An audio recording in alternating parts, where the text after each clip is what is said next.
Jangan lupa subscribe YouTube channel Metro TV News dan pastikan untuk menyalakan lonceng notifikasinya.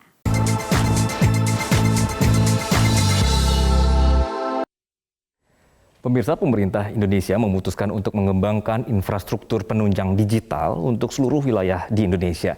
Ini diperlukan karena ukuran negara kita yang luas sekali dan juga berpulau-pulau. Pemerintah membutuhkan inovasi baru untuk bisa agar akses komunikasi merata di seluruh penjuru di Indonesia.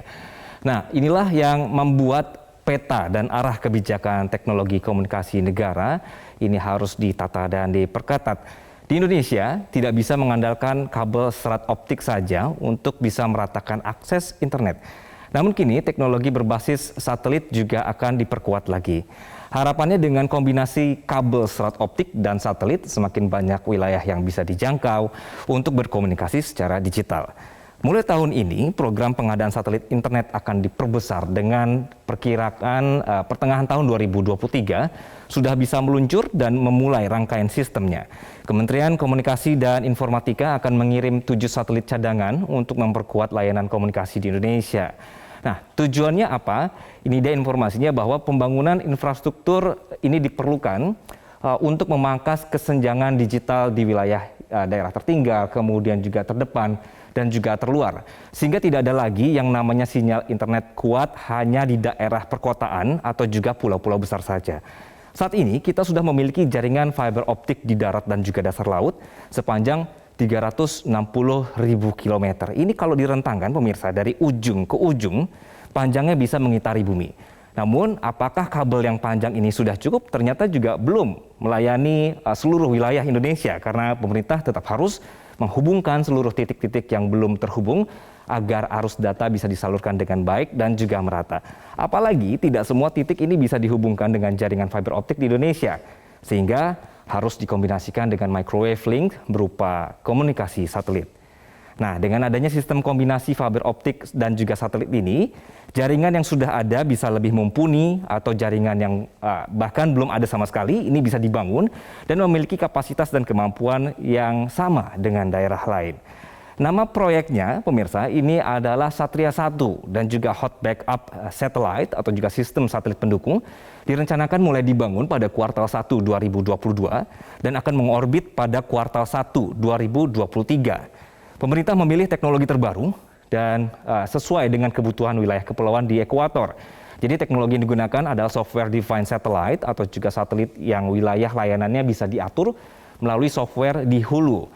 Hot Backup Satellite atau juga kalau kita singkat HBS ini adalah cadangan untuk proyek Satria 1 yang menggunakan teknologi Very High Throughput. Sistem ini akan menyediakan kapasitas tambahan bagi infrastruktur jaringan internet dan dijadwalkan untuk peluncurannya sendiri untuk satelit Satria 1 dalam proses pabrikan di Cannes, Prancis yang dikerjakan oleh Thales Alenia Space. Sedangkan HBS menggunakan pabrikan dari Amerika Serikat yaitu Boeing dengan roket peluncur SpaceX jenis Falcon 9 dan akan diorbitkan di slot orbit 113 atau 113 bujur timur. HBS ini pemirsa akan mengantisipasi jika terjadi anomali selama masa peluncuran satelit Satria 1 dan selama waktu operasional 15 tahun. Jadi menurut perhitungan Bakti, satelit cadangan ini perlu memiliki kapasitas sekitar 80 GB per second dan satelit Satria 1 memiliki kapasitas transmisi 150 GB per second. Menurut Kominfo, Johnny G. Plate, sistem yang akan dipakai ini telah mempertimbangkan segala aspek dari teknik operator, kemudian juga pengguna maupun pabrik buatan satelit. Jadi tidak akan mengganggu satelit milik Telkom. Selanjutnya informasinya adalah selain menyiapkan peluncuran satelit Satria 1 dan juga rangkaian satelit pendukung ini, pemerintah juga menyiapkan satelit bumi. Ada 11 lokasi menurut Menteri Johnny yang disiapkan. Yang seperti ada informasi di sebelah kanan saya ini adalah deretan-deretan lokasi yang akan dijadikan satelit bumi. Nanti juga akan saling tergabung semua dalam sistem yang bersama nanti. Nah, pembangunan satelit Satria 1 juga melibatkan pemerintah daerah dan juga tokoh masyarakat, terutama berkaitan dengan penempatan stasiun bumi. Jenis-jenis stasiun bumi ini ada beberapa, pemirsa. Jadi ada 3 jenis yang disiapkan oleh Kementerian Kominfo. Yang pertama, pengendali satelit primer yang berfungsi sebagai stasiun pusat pengendali dan juga pengawas alur pergerakan satelit, mengontrol proses penerimaan sinyal. Lalu yang kedua adalah NOC atau juga Network Operation Control yang berfungsi mengawasi, kemudian mengendalikan dan mencatat aktivitas jaringan yang sedang berlangsung untuk memastikan semua berjalan sesuai dengan standar dan rencana yang telah ditentukan. Kemudian yang poin ketiga adalah gateway satellite yang juga disebut sebagai teleport atau juga hub. Ini adalah stasiun bumi yang mengirimkan data ke dan dari satelit ke local area network. Dampaknya apa? Nah, secara perlahan, pemirsa, dengan sistem satelit yang akan beroperasi satu persatu nanti, penetrasi internet Indonesia bisa meningkat. Jadi satelit Satria 1 ditargetkan bisa menjangkau 150.000 titik layanan publik, yang terbanyak itu adalah untuk sekolah, kemudian juga pesantren, angkanya di 93.000 titik. Kemudian ini juga bisa mendukung pembelajaran jarak jauh dan juga ujian berbasis komputer. Satelit ini juga akan memberikan akses internet untuk puskesmas dan rumah sakit jika dihitung diperkirakan ada sebanyak 3.700 titik. Kemudian hampir 4.000 titik layanan keamanan masyarakat di wilayah tertinggal, terdepan, dan terluar.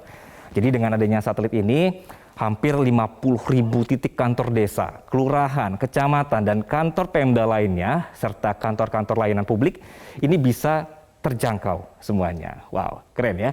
Jadi pemirsa, memang kalau dari segi proyek, semuanya akan terlihat indah ya, dan juga luar biasa. Namun ini semua harus bertahap, karena akan menyangkut ketersediaan dana, kemudian juga hambatan seperti bencana alam atau gangguan lainnya, atau gangguan komen-komen nyinyir yang tidak membangun bangsa. Jadi semoga dengan kombinasi antara jaringan fiber optik dan satelit ini semakin menguatkan bangsa kita untuk bisa mengambil alih teknologi digital secara mandiri.